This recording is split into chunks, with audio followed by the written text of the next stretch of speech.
And I've always loved the outdoors, and any day that you can be out on a trail is a good day. I would rather analyze and see what, the other monkeys in the zoo are doing than to get out there and see what I could conjure up myself. Well, I started hiking in the late 1960s with my Girl Scout troop, and because they wanted to hike, and there were some hikes for the bicentennial you could do and get a patch. So we did that, and I got hooked on hiking. And reading is just one of my, it's something that compels me, and always has. I mean, I remember even in high school I was reading books, that all of the well-known novels, and Saul Bellow, for example, I really love him. He wrote a couple of books that didn't go anywhere, and then he wrote one called Augie March that was a blockbuster. It sold 1 million copies or more. And someone said to him one time, he says, Mr. Bellow, he says, what is Augie March about? He said, it's about 200 pages too long. And I went back and reread that book, and sure enough, it was 200 pages too long.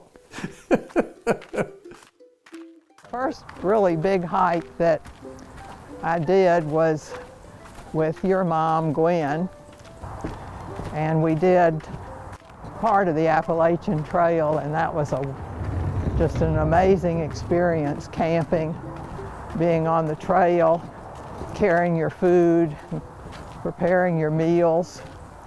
And the group, the kids, the girls, were just fabulous. No whiners and complainers. And the scenery was gorgeous. I like science, I love history, I love biography. I'll just read anything that appears that looks like it might be interesting. Look, probably the greatest piece of literature ever written was the Hebrew Bible, because the narrative was so inclusive of life.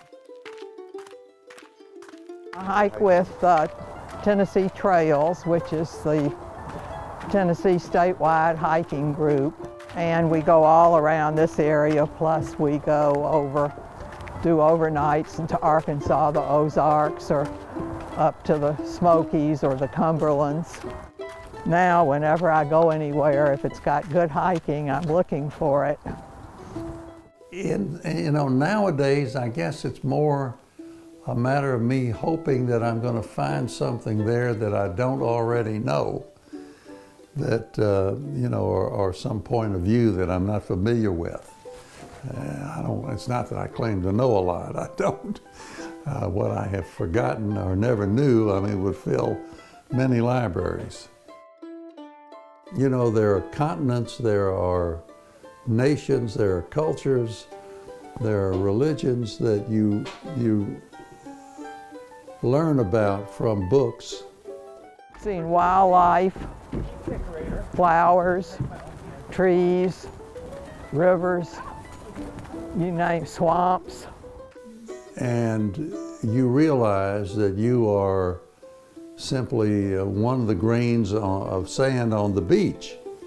And that has to give you some humility and also respect for the development of other people. It's good health and keeps you in shape, and it just, every day that you go, every time you go on a trail, you see something different.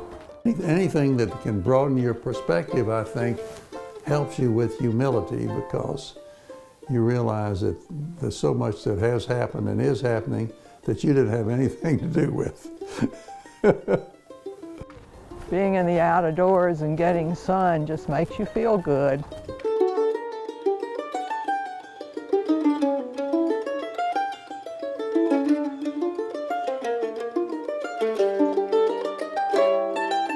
Well, I hope to be hiking for many years to come. I've been at it a long time, and I have enjoyed what I have done in this regard. Well, we've been married, it'll be 60 years, and we've shared a lot of things. Some things he likes to do and I don't, or I like to do and he doesn't. But you know, I think that it is part of a well-rounded existence for people to study all their lives. The basic thing is you've got to have maybe the same philosophy of life